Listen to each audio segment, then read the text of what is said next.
ये आकाशवाणी रायपुर है। प्रादेशिक समाचार बुलेटिन के साथ मैं निशा नैयर।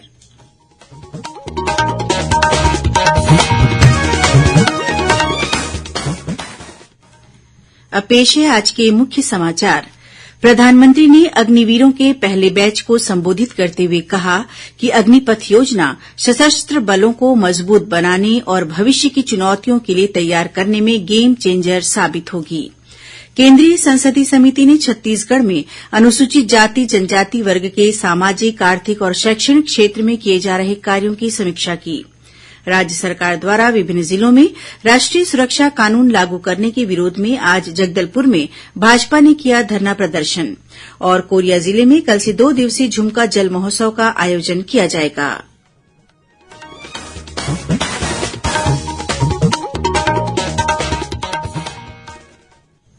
अब समाचार विस्तार से।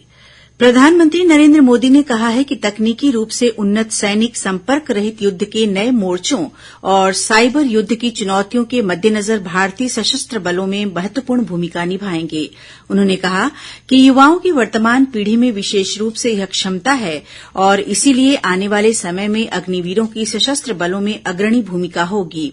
श्री मोदी ने वीडियो कॉन्फ्रेंसिंग के जरिए तीनों सेनाओं के अग्निवीरों के पहले बैच को संबोधित करते हुए कहा कि नया भारत नए जोश से भरा है और सशस्त्र बलों को आधुनिक बनाने के साथ साथ आत्मनिर्भर बनाने के प्रयास चल रहे हैं। केंद्रीय संसदीय समिति ने छत्तीसगढ़ में अनुसूचित जाति और जनजाति वर्ग के सामाजिक, आर्थिक और शैक्षणिक क्षेत्र में किए जा रहे कार्यों की समीक्षा की है। आज रायपुर में प्रशासनिक अधिकारियों के साथ हुई समीक्षा बैठक में संसदीय समिति के अध्यक्ष प्रोफेसर किरीट प्रेमजी भाई सोलंकी ने कहा कि प्रदेश में प्रयास विद्यालय द्वारा इन वर्गों के साथ साथ माओवाद प्रभावित परिवारों के बच्चों के लिए शिक्षा के क्षेत्र में बेहतर कार्य किया जा रहा है। इस दौरान मुख्य सचिव अमिताभ जैन ने समिति से आग्रह किया कि वन क्षेत्रों में स्थापित होने वाले एकलव्य विद्यालय के लिए जमीन पर लगने वाले डायवर्सन शुल्क की राशि में छूट दी जाए। समीक्षा बैठक में अन्य अधिकारियों ने भी अपने विभागों से संबंधित जानकारियां समिति के सामने रखीं। वहीं केंद्रीय संसदीय समिति ने आज सीआईएल और एसईसीएल के कर्मचारी संघों और प्रबंधन के साथ बैठक भी की। बैठक में दोनों कंपनियों में अनुसूचित जातियों और अनुसूचित जनजातियों के प्रतिनिधित्व तथा उनके लिए किए जा रहे कल्याणकारी उपायों पर चर्चा की गई। इस दौरान कर्मचारी संघों ने दोनों वर्गों के हितों और अधिकारों के संबंध में अपनी बातें रखी तथा संवैधानिक और न्यायिक अधिकारों के लिए आवश्यक पहल करने की अपेक्षा की। समिति ने कर्मचारी संघों द्वारा प्रबंधन के समक्ष रखी मांगों पर विचार करने की बात कही। इससे पहले मुख्यमंत्री भूपेश बघेल ने आज रायपुर स्थित अपने निवास कार्यालय में छत्तीसगढ़ प्रवास पर आए केंद्रीय संसदीय समिति के सदस्यों से मुलाकात की। इस दौरान मुख्यमंत्री ने समिति के सदस्यों से कोल माइंस की खाली खदानों की जमीन राज्य सरकार को वापस दिलाने, रावघाट होते हुए जगदलपुर तक रेल लाइन का विस्तार करने, वन अधिनियम के प्रावधानों में संशोधन और मुंबई कोलकाता रूट की बंद ट्रेनें फिर से शुरू कराने का आग्रह किया। गौरतलब है कि केंद्रीय संसदीय समिति छत्तीसगढ़ में अनुसूचित जाति और अनुसूचित जनजाति वर्ग के लोगों की सामाजिक और शैक्षणिक स्थिति का अध्ययन करने के लिए कल से 2 दिवसीय प्रवास पर रायपुर आई हुई है। प्रदेश की बेटियों को वीरता के क्षेत्र में माता बहादुर कलारीन पुरस्कार दिया जाएगा। मुख्यमंत्री भूपेश बघेल कल बालोद जिले के कलंगपुर में कलार समाज के प्रांतीय महोत्सव को संबोधित कर रहे थे। इस अवसर पर मुख्यमंत्री ने कहा कि माता बहादुर कलारीन पर कलार समाज ही नहीं बल्कि पूरे छत्तीसगढ़ को गर्व है।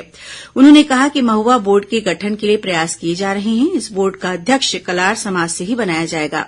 कार्यक्रम में उन्होंने विभिन्न क्षेत्रों में उल्लेखनीय उपलब्धि हासिल करने वाले कलार समाज के प्रतिभावान लोगों को सम्मानित किया। इस अवसर पर मुख्यमंत्री ने परसही गांव के पूर्व माध्यमिक शाला को हाईस्कूल में उन्नयन करने, ग्राम सिकोसा में नवीन प्राथमिक स्वास्थ्य केंद्र की स्थापना और कलंगपुर गांव में सामुदायिक भवन के लिए 20 लाख रूपये देने की घोषणा की। वहीं श्री बघेल बलौदाबाजार भाटापारा जिले के खपराडीह गांव में आयोजित बलौदाबाजार राज कुर्मी क्षत्रिय समाज के अधिवेशन में भी शामिल हुए। इस मौके पर मुख्यमंत्री ने जिला मुख्यालय में प्रतियोगी परीक्षाओं की तैयारियों के लिए आधुनिक ई लाइब्रेरी, ग्राम तिल्दा बांधा में प्राथमिक स्वास्थ्य केंद्र, खपराडीह गांव में मंगल भवन और मुक्तिधाम के लिए 20-20 लाख रूपये देने की घोषणा की। साथ ही खपराडीह के हाईस्कूल को हायर सेकेंडरी स्कूल में उन्नयन करने का भी ऐलान किया। उन्होंने कहा कि राजीव गांधी किसान न्याय योजना की चौथी किश्त का भुगतान आगामी 31 मार्च को किया जाएगा। प्रधानमंत्री नरेंद्र मोदी ने विद्यार्थियों, शिक्षकों और अभिभावकों से परीक्षा पे चर्चा कार्यक्रम में भाग लेने का आग्रह किया है। परीक्षा पे चर्चा का 6वां संस्करण 27 जनवरी को नई दिल्ली के तालकटोरा इंडोर स्टेडियम में आयोजित किया जाएगा। श्री मोदी ने कहा कि यह कार्यक्रम परीक्षाओं को तनावमुक्त बनाने और परीक्षार्थियों की सहायता करने के तरीकों पर चर्चा करने का अवसर प्रदान करता है। प्रादेशिक समाचार आप आकाशवाणी रायपुर से सुन रहे हैं। छत्तीसगढ़ की खबरों से है आपका वास्ता और खबरों की विश्वसनीयता से है हमारा वास्ता। आकाशवाणी समाचार रायपुर के प्रादेशिक समाचार बुलेटिन के साथ ही हमारे समसामयिक कार्यक्रम आप रेडियो के अलावा अपने मोबाइल पर भी सुन सकते हैं। आकाशवाणी समाचार फेसबुक, ट्विटर और यूट्यूब पर भी उपलब्ध है। हमारा Facebook page Chhattisgarh news on AIR, Twitter handle CGAIR news और हमारा यूट्यूब चैनल है छत्तीसगढ़ AIR न्यूज। तो अब रेडियो के साथ ही आपके मोबाइल के जरिए भी हम पहुंच रहे हैं आप तक। छत्तीसगढ़ की हर खबर के लिए सुनते रहिए आकाशवाणी समाचार। छत्तीसगढ़ की खबरें बढ़ते हैं बाकी के समाचारों की ओर। भारतीय जनता पार्टी ने धर्मांतरण और विभिन्न जिलों में राष्ट्रीय सुरक्षा कानून लागू करने के विरोध में आज जगदलपुर में धरना प्रदर्शन किया। इस दौरान अनुसूचित जाति जनजाति मोर्चा के राष्ट्रीय कोषाध्यक्ष और पूर्व सांसद दिनेश कश्यप ने धर्मांतरण कराने वाले लोगों के खिलाफ FIR दर्ज करने की मांग की। उन्होंने कहा कि आदिवासी समाज की अस्मिता के लिए सड़क से सदन तक लड़ाई लड़ी जाएगी। प्रदर्शन में शामिल जिला अध्यक्ष रूप सिंह मंडावी ने कहा कि भोले भाले आदिवासियों को प्रलोभन देकर धर्म परिवर्तन कराया जा रहा है। उन्होंने कहा कि 31 जिलों में राष्ट्रीय सुरक्षा कानून लागू कर राज्य सरकार आदिवासी संस्कृति को खत्म करने की कोशिश कर रही है। दूसरी ओर प्रदेश कांग्रेस संचार विभाग के अध्यक्ष सुशील आनंद शुक्ला ने कहा है कि भाजपा अपने राजनीतिक वजूद को बचाने और राज्य सरकार की छवि खराब करने के लिए झूठ और गलत बयानबाजी का सहारा ले रही है। उन्होंने कहा कि प्रदेश में राष्ट्रीय सुरक्षा अधिनियम लागू करने के बाद भाजपा लगातार इसका विरोध कर रही है। श्री शुक्ला ने बताया कि ऐसी ही अधिसूचना पूर्ववर्ती भाजपा सरकार के समय भी प्रकाशित हुई थी। उन्होंने आरोप लगाया कि भाजपा राष्ट्रीय सुरक्षा अधिनियम को लेकर आदिवासी समाज को भ्रमित कर रहा है। गौरतलब है कि राज्य सरकार ने सांप्रदायिक सौहार्द बिगाड़ने वाले लोगों के खिलाफ राष्ट्रीय सुरक्षा कानून के तहत कार्रवाई करने की अधिसूचना जारी की है। इसके तहत किसी भी जिले में सांप्रदायिक सौहार्द बिगाड़ने की शिकायत मिलने पर उस थाने की पुलिस संबंधित व्यक्ति को तत्काल गिरफ्तार कर सकती है। भारतीय जनता पार्टी सहकारिता प्रकोष्ठ के प्रदेश संयोजक शशिकांत द्विवेदी ने कहा है कि सूरजपुर जिले के ग्राम केरता में स्थित मां महामाया सहकारी शक्कर कारखाना भ्रष्टाचार की भेंट चढ़ गया है। पत्रकारों से चर्चा करते हुए श्री द्विवेदी ने कहा कि सहकारिता विभाग में नियमों और अधिनियमों की धज्जियां उड़ाई जा रही हैं। उन्होंने लापरवाही बरतने वाले अधिकारियों के खिलाफ कार्रवाई करने की मांग की है। गौरतलब है कि मां महामाया सहकारी शक्कर कारखाना में भ्रष्टाचार के चलते 12 करोड़ 36 लाख रुपए से अधिक का घोटाला उजागर हुआ है। इस शक्कर कारखाने में स्टॉक की कमी आने संबंधी शिकायतों को संज्ञान में लेते हुए सहकारिता मंत्रालय द्वारा जांच दल का गठन किया गया था।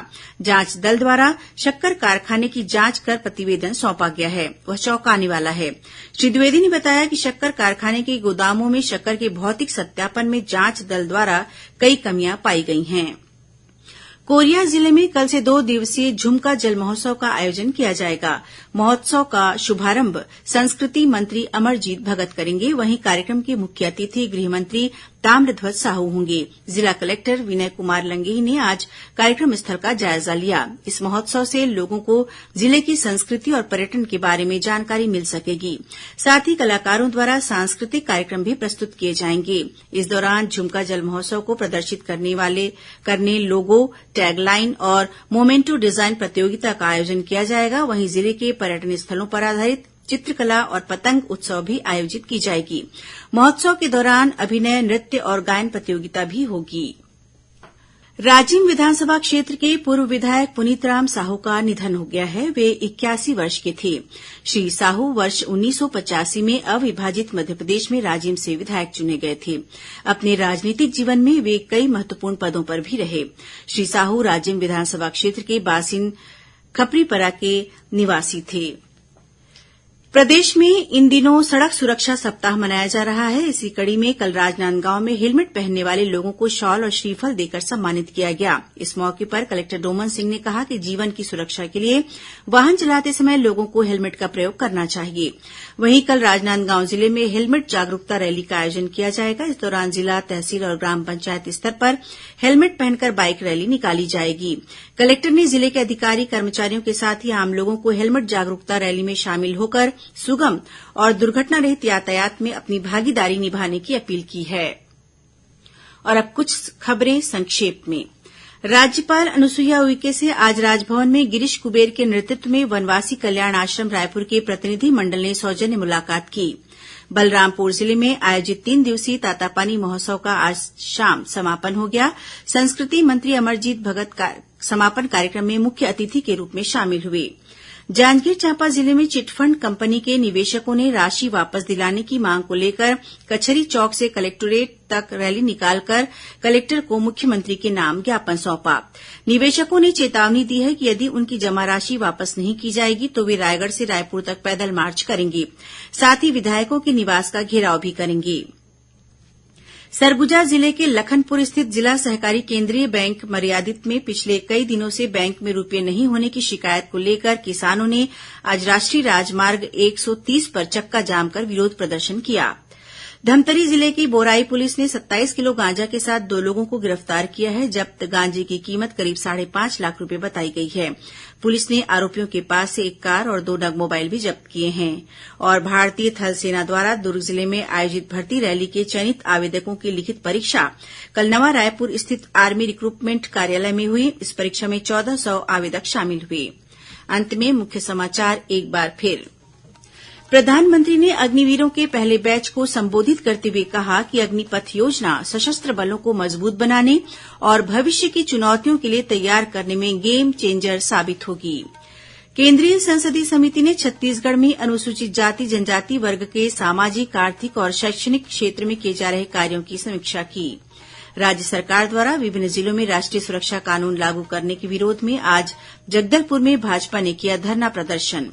और कोरिया जिले में कल से 2 दिवसीय झुमका जल महोत्सव का आयोजन किया जाएगा। इसी के साथ प्रादेशिक समाचार बुलेटिन समाप्त हुआ। नमस्कार।